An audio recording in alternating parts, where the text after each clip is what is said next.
Halo, pernah kepikiran gak sih? Ada sebuah dunia digital yang gak kelihatan, tapi justru menentukan nasib jutaan pelajar di Indonesia. Nah, dunia itu adalah data siswa.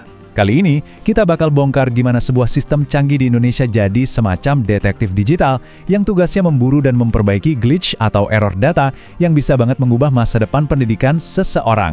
Coba deh bayangin, cuma karena satu salah ketik di nama atau tanggal lahir, seorang siswa bisa aja gagal ikut ujian, atau bahkan kehilangan kesempatan dapat beasiswa.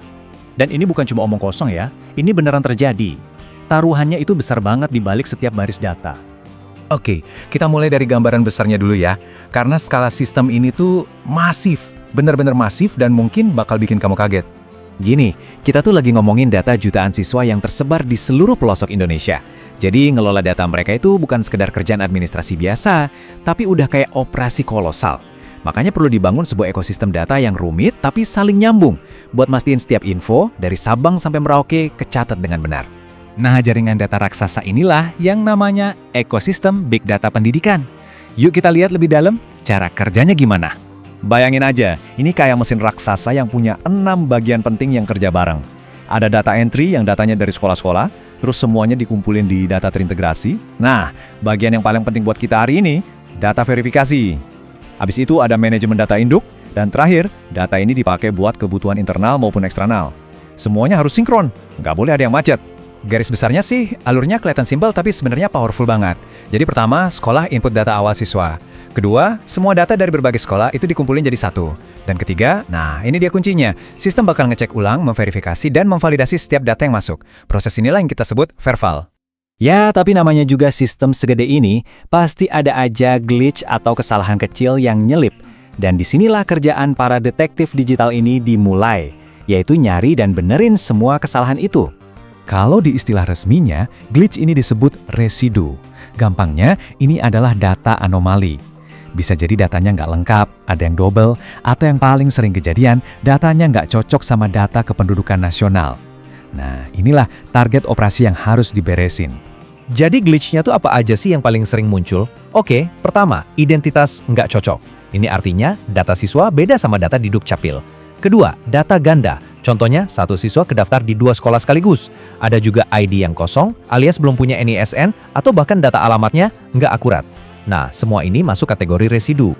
Oke, kita bedah satu-satu ya. Kita mulai dari kasus yang paling umum dulu, identitas yang nggak cocok.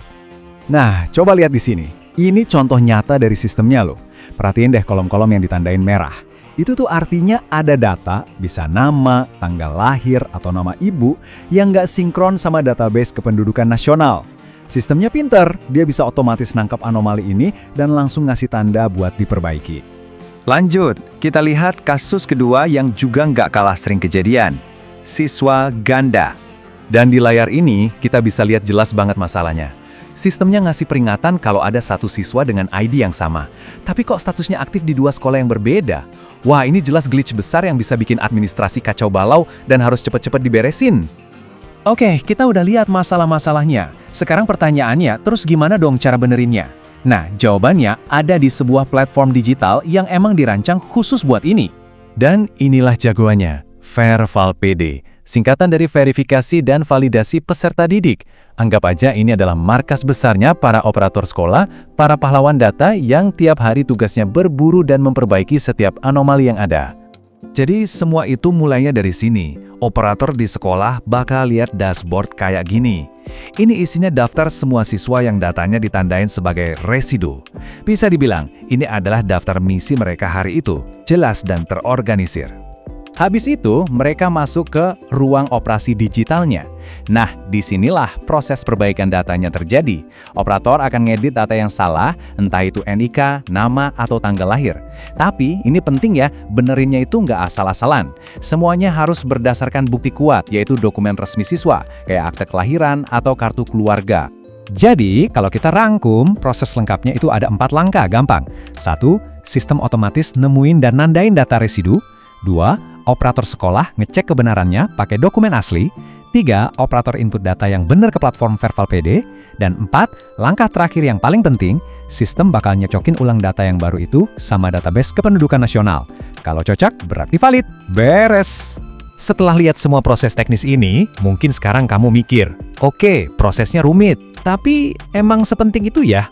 Kenapa kita harus repot-repot mastiin setiap data itu bersih dan akurat? Jawabannya, penting banget. Dan ini bukan cuma soal administrasi, tapi soal keadilan. Data yang bersih itu mastiin setiap siswa punya akses yang sama rata ke semua kesempatan pendidikan. Mulai dari ikut ujian nasional, daftar kuliah, sampai dapat bantuan dari pemerintah. Semua itu bergantung pada satu hal, datanya harus akurat. Ada satu kalimat yang menurut saya ngerangkum semuanya dengan pas banget, data yang akurat itu bukan cuma soal administrasi. Ini adalah tentang mengamankan identitas dan masa depan seorang siswa. Pada akhirnya kan, ini bukan cuma soal data siswa aja. Di era digital kayak sekarang, kita semua ini ya data. Cerita hidup kita, identitas kita terekam dalam baris-baris kode. Pertanyaannya sekarang adalah, apakah kisah digital tentang diri kamu sendiri sudah diceritakan dengan benar?